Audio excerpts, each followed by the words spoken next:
जय गुरु जी, शुक्राना गुरु जी। आप जी का अनंतम शुक्राना मेरे मालिक, जो आप जी आपके सामने बैठकर शिव पुराण सुन रहे हैं और संगत तक पहुंचाने की कृपालता कर रहे हैं। और आज गुरु जी ने और भी बहुत प्यारे प्यारे सत्संग रिकॉर्ड कराए हैं, इसलिए आज मैं बहुत खुश हूँ गुरु जी। और आपकी बहुत सारी ब्लेसिंग मिल रही है, संगत की ब्लेसिंग दिलवा रहे हैं। अनंतम शुक्राना। ओम नमः शिवाय। शिव जी सदा सहाय।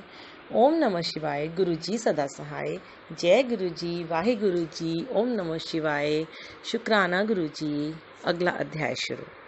सती का योग अग्नि से अपने शरीर को भस्म कर देना, दर्शकों का हाहाकार, शिव पार्षदों का प्राण त्याग तथा दक्ष पर आक्रमण, रिभुओं द्वारा उनका भगाया जाना तथा देवताओं की चिंता। ब्रह्मा जी कहते हैं, नारद, मौन हुई सती देवी अपने पति का सादर स्मरण करके शांत चित्त हो सहसा उत्तर दिशा में भूमि पर बैठ गईं। उन्होंने विधि पूर्वक जल का आचमन करके वस्त्र ओढ़ लिया और पवित्र भाव से आंखें मूंद कर पति का चिंतन करती हुई वे योग मार्ग में स्थित हो गईं। उन्होंने आसन को स्थिर कर प्राणायाम द्वारा प्राण और अपान को एक रूप करके नाभि चक्र में स्थित किया। फिर उदान वायु को बलपूर्वक नाभि चक्र के से ऊपर उठाकर बुद्धि के साथ हृदय में स्थापित किया। तत्पश्चात शंकर की प्राण वल्लभा अनिंदिता सती उस हृदय स्थित वायु को कंठ मार्ग से भ्रुकुटियों के बीच में ले गईं। इस प्रकार दक्ष पर कुपित हो सहसा अपने शरीर को त्यागने की इच्छा से सती ने अपने संपूर्ण अंगों में योग मार्ग के वायु और अग्नि की धारणा की। तदनंतर अपने पति के चरणार बिंदों का चिंतन करती हुई सती ने अन्य सब वस्तुओं का ध्यान भुला दिया। उनका चित्त योग मार्ग में स्थित हो गया था, इसलिए वहां उन्हें पति के चरणों के अतिरिक्त और कुछ नहीं दिखाई दिया।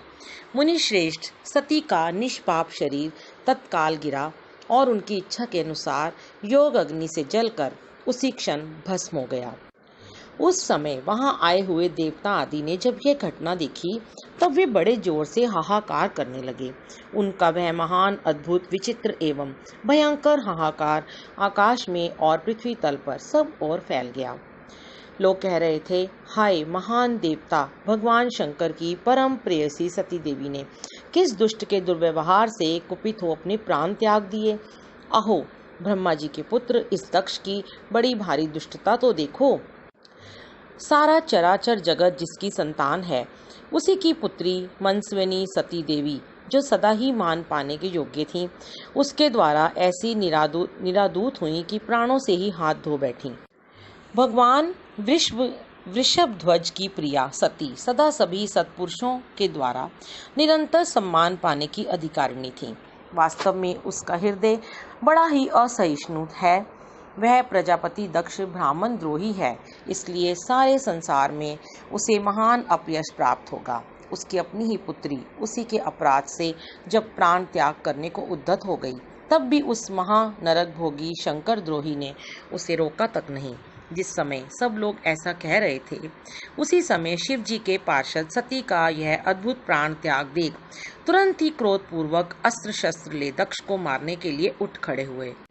यज्ञ मंडप के द्वार पर खड़े हुए वे भगवान शंकर के समस्त 60,000 पार्षद, जो बड़े भारी बलवान थे, अत्यंत रोष से भर गए और हमें धिक्कार है ऐसा कहते हुए भगवान शंकर के गणों के वे सभी वीर युद्धपति बारंबार उच्च स्वर से हाहाकार करने लगे। देवर्षि कितने ही पार्षद तो वहां शोक से ऐसे व्याकुल हो गए कि वे अत्यंत तीखे प्राण नाशक शास्त्रों द्वारा अपने ही मस्तक और मुख आदि अंगों पर आघात करने लगे। इस प्रकार 20,000 पार्षद उस समय दक्ष कन्या सती के साथ ही नष्ट हो गए। वह एक अद्भुत सी बात हुई। नष्ट होने से बचे हुए महात्मा शंकर के वे प्रमथ गण क्रोध युक्त दक्ष को मारने के लिए हथियार लिए उठ खड़े हुए। उन्हें उन आक्रमणकारी पार्षदों का वेग देखकर भगवान भृगु ने यज्ञ में विघ्न डालने वालों का नाश करने के लिए नियत अपहता असुरा रक्षा सी वेदिषध इस यजुर्मंथ से दक्षिणाग्नि में आहुति दी। भृगु के आहुति देते ही यज्ञ कुंड से रिभु नामक सहस्त्रों महान देवता, जो बड़े प्रबल वीर थे, वहां प्रकट हो गए। मुनीश्वर उन सबके हाथ में जलती हुई लकड़ियां थी। उनके साथ प्रमथ गणों का अत्यंत विकट युद्ध हुआ, जो सुनने वालों के भी रोंगटे खड़े कर देने वाला था। उन ब्रह्म तेज से संपन्न महावीर रिभुओं की सब ओर से ऐसी मार पड़ी, जिससे प्रमथगण बिना अधिक प्रयास के ही भाग खड़े हुए। इस प्रकार उन देवताओं ने उन शिवगणों को तुरंत मार भगाया। यह अद्भुत सी घटना भगवान शिव की महाशक्तिमती इच्छा से ही हुई। वह सब देखकर ऋषि इंद्रादि देवता, मरुदगण, विश्वदेव, अश्वनी कुमार और लोकपाल चुप ही रहे। कोई सब ओर से आकर वहां भगवान विष्णु से प्रार्थना करते थे कि किसी तरह विघ्न टल जाए। वे उद्विग्न हो बारंबार विघ्न निवारण के लिए आपस में सलाह करने लगे। प्रमथ गणों के नाश होने और भगाए जाने से जो भावी परिणाम होने वाला था, उसका भली भांति विचार करके उत्तम बुद्धि वाले श्री विष्णु आदि देवता अत्यंत उद्विग्न हो उठे थे। मुने, इस प्रकार दुरात्मा शंकर द्रोही ब्रह्म बंधु दक्ष के यज्ञ में उस समय बड़ा भारी विघ्न उपस्थित हो गया। आकाशवाणी द्वारा दक्ष की भर्त्सना, उनके विनाश की सूचना तथा समस्त देवताओं को यज्ञ मंडप से निकल जाने की प्रेरणा। ब्रह्मा जी कहते हैं, मुनीश्वर, इसी बीच में वहां दक्ष तथा देवता आदि के सुनते हुए आकाशवाणी ने ये यथार्थ बात कही, रे दुराचारी दक्ष, ओ दंभाचार परायण महामूढ़, ये तूने कैसा अनर्थकारी कर्म कर डाला। ओ मूर्ख शिव भक्तराज, दधीची के कथन को भी तूने प्रमाणिक नहीं माना, जो तेरे लिए सब प्रकार से आनंददायक और मंगलकारी था। वे ब्राह्मण देवता तुझे दुस्सह शाप देकर तेरी यज्ञशाला से निकल गए, तो भी तुझ मूढ़ ने अपने मन में कुछ भी नहीं समझा। उसके बाद तेरे घर में मंगलमयी सती देवी स्वतः पधारी, जो तेरी अपनी ही पुत्री थी, किंतु तूने उनका भी परम आदर नहीं किया। ऐसा क्यों हुआ? ज्ञान दुर्बल दक्ष, तूने सती और महादेव जी की पूजा नहीं की। ये क्या किया? मैं ब्रह्मा जी का बेटा हूँ, ऐसा समझकर तू व्यर्थ ही घमंड में भरा रहता है और इसीलिए तुझ पर मोह छा गया है। वे सती देवी ही सत्पुरुषों की आराध्या देवी हैं अथवा सदा आराधना करने के योग्य हैं। वे समस्त पुण्यों का फल देने वाली, तीनों लोकों की माता, कल्याण स्वरूपा और भगवान शंकर के आधे अंग में निवास करने वाली हैं। वे सती देवी ही पूजित होने पर सदा संपूर्ण सौभाग्य प्रदान करने वाली हैं। वे ही महेश्वर की शक्ति हैं और अपने भक्तों को सब प्रकार के मंगल देती हैं। वे सती देवी ही पूजित होने पर सदा संसार का भय दूर करती हैं, मनोवांछित फल देती हैं तथा वे ही समस्त उपद्रवों को नष्ट करने वाली देवी हैं। वे सती ही सदा पूजित होने पर कीर्ति और संपत्ति प्रदान करती हैं। वे ही पराशक्ति तथा भोग और मोक्ष प्रदान करने वाली परमेश्वरी हैं। वे सती ही जगत को जन्म देने वाली माता, जगत की रक्षा करने वाली अनादि शक्ति और प्रलय काल में जगत का संहार करने वाली हैं। वे जगन माता सती ही भगवान विष्णु की माता रूप से सुशोभित होने वाली तथा ब्रह्मा, इंद्र, चंद्र, अग्नि एवं सूर्यदेव आदि की जननी मानी गई हैं। वे सती ही तप, धर्म और दान आदि का फल देने वाली हैं। वे ही शंभु शक्ति महादेवी हैं तथा दुष्टों का हनन करने वाली परात्पर शक्ति हैं। ऐसी महिमा वाली सती देवी, जिनकी सदा प्रिय धर्म पत्नी है, उन भगवान महादेव को तूने यज्ञ में भाग नहीं दिया। अरे तू कैसा मूढ़ और कुविचारी है। भगवान शिव ही सबके स्वामी तथा परात्पर परमेश्वर हैं। वे समस्त देवताओं के सम्यक सेव्य हैं और सबका कल्याण करने वाले हैं। इन्हीं के दर्शन की इच्छा से सिद्ध पुरुष तपस्या करते हैं और इन्हीं के साक्षात्कार की अभिलाषा मन में लेकर योगी लोग योग साधना में प्रवृत्त होते हैं। अनंत धन धान्य और यज्ञ याग आदि का सबसे महान फल यही बताया गया है कि भगवान शंकर का दर्शन सुलभ हो। शिव ही जगत का धारण पोषण करने वाले हैं। वे ही समस्त विद्याओं के पति एवं सब कुछ करने में समर्थ हैं। आदि विद्या के श्रेष्ठ स्वामी और समस्त मंगलों के भी मंगल वे ही हैं। दुष्ट दक्ष, तूने उनकी शक्ति का आज सत्कार नहीं किया है, इसीलिए इस यज्ञ का विनाश हो जाएगा। पूजनीय व्यक्तियों की पूजा ना करने से अमंगल होता ही है। तूने परम पूज्य शिव स्वरूपा सती का पूजन नहीं किया है। शेषनाग अपने सहस्त्र मस्तकों से प्रतिदिन प्रसन्नता पूर्वक जिनके चरणों की रज धारण करते हैं, उन्हीं भगवान शिव की शक्ति सती देवी थी, जिनके चरण कमलों का निरंतर ध्यान और सादर पूजन करके ब्रह्मा जी ब्रह्मत्व को प्राप्त हुए हैं, उन्हीं भगवान शिव की प्रिय पत्नी सती देवी थीं, जिनके चरण कमलों का निरंतर ध्यान और सादर पूजन करके इंद्र आदि लोकपाल अपने अपने उत्तम पद को प्राप्त हुए हैं। वे भगवान शिव संपूर्ण जगत के पिता हैं और शक्ति स्वरूपा सती देवी जगत की माता कही गई हैं। मूढ़ दक्ष, तूने उन माता पिता का सत्कार नहीं किया, फिर तेरा कल्याण कैसे होगा? तुझ पर दुर्भाग्य का आक्रमण हो गया और विपत्तियां टूट पड़ीं, क्योंकि तूने उन भवानी सती और भगवान शंकर की भक्ति भाव से आराधना नहीं की। कल्याणकारी शंभु का पूजन ना करके भी मैं कल्याण का भागी हो सकता हूँ। ये तेरा कैसा गर्व है? वह दुर्वार गर्व आज नष्ट हो जाएगा। इन देवताओं में से कौन ऐसा है जो सर्वेश्वर शिव से विमुख होकर तेरी सहायता करेगा? मुझे तो ऐसा कोई देवता नहीं दिखाई देता। यदि देवता इस समय तेरी सहायता करेंगे तो जलती आग से खेलने वाले पतंगों के समान नष्ट हो जाएंगे। आज तेरा मुंह जल जाए, तेरे यज्ञ का नाश हो जाए और जितने तेरे सहायक हैं वे भी आज शीघ्र ही जल मरें। इस दुरात्मा दक्ष की जो सहायता करने वाले हैं उन समस्त देवताओं के लिए आज शपथ है, वे तेरे अमंगल के लिए ही तेरी सहायता से विरत हो जाएं। समस्त देवता आज इस यज्ञ मंडप से निकलकर अपने अपने स्थान को चले जाएं, अन्यथा सब लोगों का सब प्रकार से नाश हो जाएगा। अन्य सब मुनि और नाग आदि भी इस यज्ञ से निकल जाएं, अन्यथा आज सब लोगों का सर्वथा नाश हो जाएगा। श्री हरे और विधाता, आप लोग भी इस यज्ञ मंडप से शीघ्र निकल जाइए। ब्रह्मा जी कहते हैं, नारद, संपूर्ण यज्ञशाला में बैठे हुए लोगों से ऐसा कहकर सबका कल्याण करने वाली वह आकाशवाणी मौन हो गई। गणों के मुख से और नारद से भी सती के दग्ध होने की बात सुनकर दक्ष पर कुपित हुए शिव का अपनी जटा से वीरभद्र और महाकाली को प्रकट करके उन्हें यज्ञ विध्वंस करने और विरोधियों को जला डालने की आज्ञा देना। ब्रह्मा जी कहते हैं, नारद, वह आकाशवाणी सुनकर सब देवता आदि भयभीत तथा विस्मित हो गए। उनके मुख से कोई बात नहीं निकली। वे इस तरह खड़े या बैठे रह गए मानो उन पर विशेष मोह छा गया हो। भृगु के मंत्र बल से भाग जाने के कारण जो वीर शिवगण नष्ट होने से बच गए थे वे भगवान शिव की शरण में गए। उन सब ने अमित तेजस्वी भगवान रुद्र को भली भांति सादर प्रणाम करके वहां यज्ञ में जो कुछ हुआ था वह सारी घटना उनसे कह सुनाई। गण बोले, महेश्वर, दक्ष बड़ा दुरात्मा और घमंडी है। उसने वहां जाने पर सती देवी का अपमान किया और देवताओं ने भी उनका आदर नहीं किया। अत्यंत गर्व से भरे हुए उस दुष्ट दक्ष ने आपके लिए यज्ञ में भाग नहीं दिया, दूसरे देवताओं के लिए दिया और आपके विषय में उच्च स्वर से दुर्वचन कहे।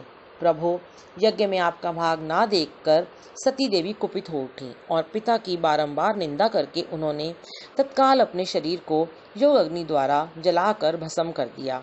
यह देख 10,000 से अधिक पार्षद लज्जावश शस्त्रों द्वारा अपने ही अंगों को काट काट कर वहां मर गए। शेष हम लोग दक्ष पर कुपित हो उठे और सबको भय पहुंचाते हुए वेग पूर्वक उस यज्ञ का विध्वंस करने को उद्यत हो गए, परंतु विरोधी भृगु ने अपने प्रभाव से हमें तिरस्कृत कर दिया। हम उनके मंत्र बल का सामना ना कर सके। प्रभो विशंभर, वे ही हम लोग आज आपकी शरण में आए हैं। दयालो, वहां प्राप्त हुए भय से आप हमें बचाइए, निर्भय कीजिए। महाप्रभु, उस यज्ञ में दक्ष आदि सभी दुष्टों ने घमंड में आकर आपका विशेष रूप से अपमान किया है। कल्याणकारी शिव, इस प्रकार हमने अपना सती देवी का और मूढ़ बुद्धि वाले दक्ष आदि का भी सारा वृतांत कह सुनाया। अब आपकी जैसी इच्छा हो वैसा करें। ब्रह्मा जी कहते हैं, नारद, अपने पार्षदों की ये बात सुनकर भगवान शिव ने वहां की सारी घटना जानने के लिए शीघ्र ही तुम्हारा स्मरण किया। देवर्षि, तुम दिव्य दृष्टि से संपन्न हो, अतः भगवान के स्मरण करने पर तुम तुरंत वहां आ पहुंचे और शंकर जी को भक्ति पूर्वक प्रणाम करके खड़े हो गए। स्वामी शिव ने तुम्हारी प्रशंसा करके तुमसे दक्ष यज्ञ में गई हुई सती का समाचार तथा दूसरी घटनाओं को पूछा। तात, शंभु के पूछने पर शिव में मन लगाए रखने वाले तुमने शीघ्र ही वह सारा वृतांत कह सुनाया जो दक्ष यज्ञ में घटित हुआ था। मुने, तुम्हारे मुख से निकली हुई बात सुनकर उस समय महान रौद्र पराक्रम से संपन्न सर्वेश्वर रुद्र ने तुरंत ही बड़ा भारी क्रोध प्रकट किया। लोक संहारकारी रुद्र ने अपने सिर से एक जटा उखाड़ी और उसे रोषपूर्वक उस पर्वत के ऊपर दे मारा। मुने भगवान शंकर के पटकने से उस जटा के 2 टुकड़े हो गए और महाप्रलय के समान भयंकर शब्द प्रकट हुआ। देवर्षि उस जटा के पूर्व भाग से महाभयंकर महाबली वीरभद्र प्रकट हुए, जो समस्त शिव गणों के अगुआ हैं। वे भूमंडल को सब ओर से व्याप्त करके उससे भी 10 अंगुल अधिक होकर खड़े हुए। वे देखने में प्रलय अग्नि के समान जान पड़ते थे। उनका शरीर बहुत ऊंचा था। वे 1000 भुजाओं से युक्त थे। उन सर्वसमर्थ महारुद्र के क्रोध पूर्वक प्रकट हुए निश्वास से 100 प्रकार के ज्वर और 13 प्रकार के सन्निपात रोग पैदा हो गए। तात उस जटा के दूसरे भाग से महाकाली उत्पन्न हुई, जो बड़ी भयंकर दिखाई देती थीं। वे करोड़ों भूतों से घिरी हुई थीं। जो ज्वर पैदा हुए वे सब के सब शरीरधारी, क्रूर और समस्त लोगों के लिए भयंकर थे। वे अपने तेज से प्रज्वलित हो सब ओर दाह उत्पन्न करते हुए से प्रतीत होते थे। वीरभद्र बातचीत करने में बड़े कुशल थे। उन्होंने दोनों हाथ जोड़कर परमेश्वर शिव को प्रणाम करके कहा। वीरभद्र बोले, महारुद्र, सोम, सूर्य और अग्नि को 3 नेत्रों के रूप में धारण करने वाले प्रभु, शीघ्र आज्ञा दीजिए।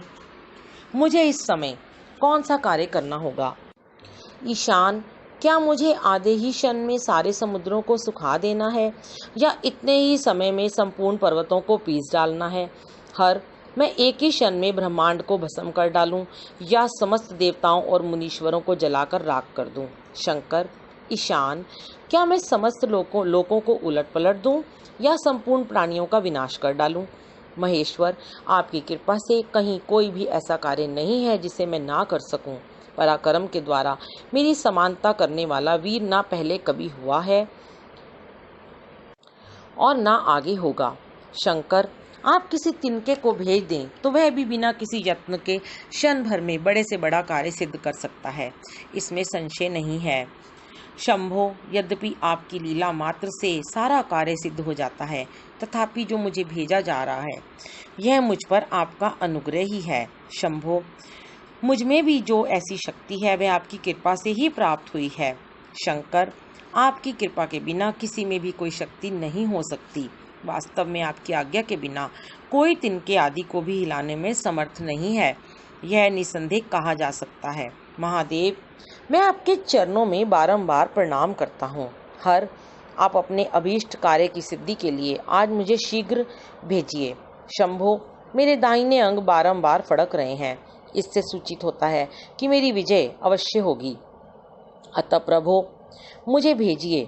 शंकर, आज मुझे कोई अभूतपूर्व एवं विशेष हर्ष तथा उत्साह का अनुभव हो रहा है और मेरा चित्त आपके चरण कमल में लगा हुआ है, अतः पग पग पर मेरे लिए शुभ परिणाम का विस्तार होगा। शंभो, आप शुभ के आधार हैं। जिसकी आप में सुदृढ़ भक्ति है उसी को सदा विजय प्राप्त होती है और उसी का दिनों दिन शुभ होता है। ब्रह्मा जी कहते हैं, नारद, उसकी ये बात सुनकर सर्वमंगला के पति भगवान शिव बहुत संतुष्ट हुए और वीरभद्र, तुम्हारी जय हो, ऐसा आशीर्वाद देकर वे फिर बोले। महेश्वर ने कहा, मेरे पार्षदों में श्रेष्ठ वीरभद्र, ब्रह्मा जी का पुत्र दक्ष बड़ा दुष्ट है। उस मूर्ख को बड़ा घमंड हो गया है, अतः इन दिनों वह विशेष रूप से मेरा विरोध करने लगा है। दक्ष इस समय एक यज्ञ करने के लिए उद्यत है। तुम याग परिवार सहित उस यज्ञ को भस्म करके फिर शीघ्र मेरे स्थान पर लौट आओ। यदि देवता, गंधर्व, यक्ष अथवा अन्य कोई तुम्हारा सामना करने के लिए उद्यत हों तो उन्हें भी आज ही शीघ्र और सहसा भस्म कर डालना। दधीची की दिलाई हुई मेरी शपथ का उल्लंघन करके जो देवता आदि वहाँ ठहरे हुए हैं उन्हें तुम निश्चय ही प्रयत्न पूर्वक जलाकर भस्म कर देना। जो मेरी शपथ का उल्लंघन करके गर्भयुक्त हो वहाँ ठहरे हुए हैं वे सबके सब मेरे द्रोही हैं, अतः उन्हें अग्निमयी माया से जला डालो।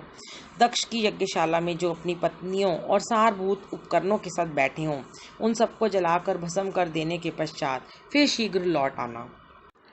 तुम्हारे वहां जाने पर विश्वदेव आदि देवगण भी यदि तुम सामने आ तुम्हारी सादर स्तुति करें तो भी तुम उन्हें शीघ्र आग की ज्वाला से जलाकर ही छोड़ना। वीर, वहां दक्ष आदि सब लोगों को पत्नी और बंधु बांधवों सहित जलाकर कलशों में रखे हुए जल को लीला पूर्वक पी जाना।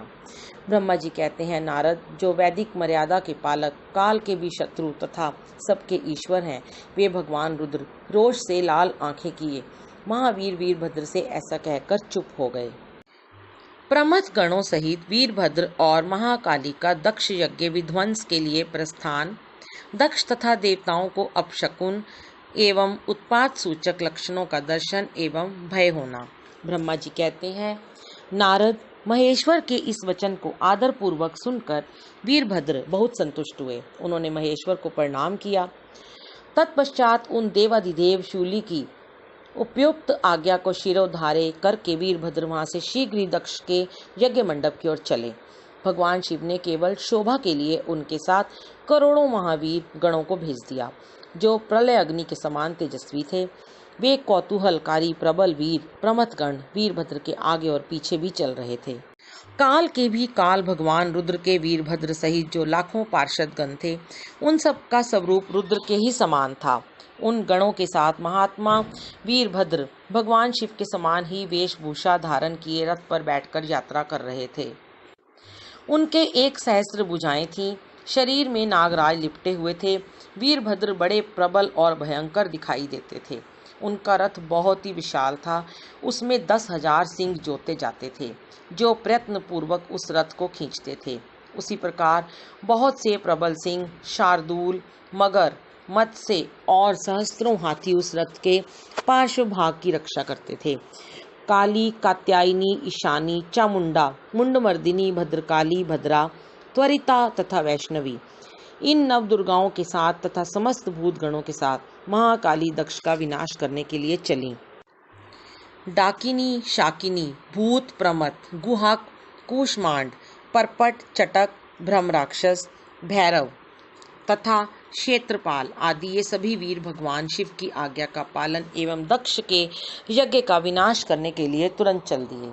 इनके सिवा 64 गणों के साथ योगिनियों का मंडल भी सहसा कुपित हो दक्ष यज्ञ का विनाश करने के लिए वहां से प्रस्थित हुआ। इस प्रकार कोटि कोटि गण एवं विभिन्न प्रकार के गणाधीश वीरभद्र के साथ चले। उस समय भेड़ियों की गंभीर ध्वनि होने लगी। नाना प्रकार के शब्द करने वाले शंख बज उठे। भिन्न भिन्न प्रकार की सींगें बजने लगीं। महामुने सेना सहित वीरभद्र की यात्रा के समय वहां बहुत से सुखद शकुन होने लगे। इस प्रकार जब प्रमथ गणों सहित वीरभद्र ने प्रस्थान किया, तब उधर दक्ष तथा देवताओं को बहुत से अशुभ लक्षण दिखाई देने लगे। देवर्षे यज्ञ विध्वंस की सूचना देने वाले त्रिविध उत्पात प्रकट होने लगे। दक्ष की बाईं आंख, बाईं भुजा और बाईं जांघ फड़कने लगी। तात वाम अंगों का वह फड़कना सर्वथा अशुभ सूचक था और नाना प्रकार के कष्ट मिलने की सूचना दे रहा था। उस समय दक्ष की यज्ञशाला में धरती डोलने लगी। दक्ष को दोपहर के समय दिन में ही अद्भुत तारे दिखने लगे। दिशाएं मलिन हो गईं। सूर्यमंडल चितकबरा दिखने लगा। उस पर हजारों घेरे पड़ गए, जिससे वह भयंकर जान पड़ता था। बिजली और अग्नि के समान दीप्तिमान तारे टूट टूट कर गिरने लगे तथा और भी बहुत से भयानक अपशकुन होने लगे। इसी बीच में वहां आकाशवाणी प्रकट हुई, जो संपूर्ण देवताओं और विशेषता दक्ष को अपनी बात सुनाने लगी। आकाशवाणी बोली, ओ दक्ष, आज तेरे जन्म को धिक्कार है। तू महामूढ़ और पाप आत्मा है। भगवान हर की ओर से आज तुझे महान दुख प्राप्त होगा, जो किसी तरह टल नहीं सकता। अब यहाँ तेरा हाहाकार भी नहीं सुनाई देगा। जो मूढ़ देवता आदि तेरे यज्ञ में स्थित हैं, उनको भी महान दुख होगा, इसमें संशय नहीं है। ब्रह्मा जी कहते हैं, मुने, आकाशवाणी की ये बात सुनकर और पूर्वोक्त अशुभ सूचक लक्षणों को देखकर दक्ष तथा दूसरे देवता आदि को भी अत्यंत भय प्राप्त हुआ। उस समय दक्ष मन ही मन अत्यंत व्याकुल हो कांपने लगे और अपने प्रभु लक्ष्मीपति भगवान विष्णु की शरण में गए। वे भय से अधीर हो बेसुध हो रहे थे। उन्होंने स्वजन वत्सल देवादिदेव भगवान विष्णु को प्रणाम किया और उनकी स्तुति करके कहा, जय गुरु जी, शुक्राना गुरु जी। ये अध्याय समाप्त हुआ। जय गुरु जी।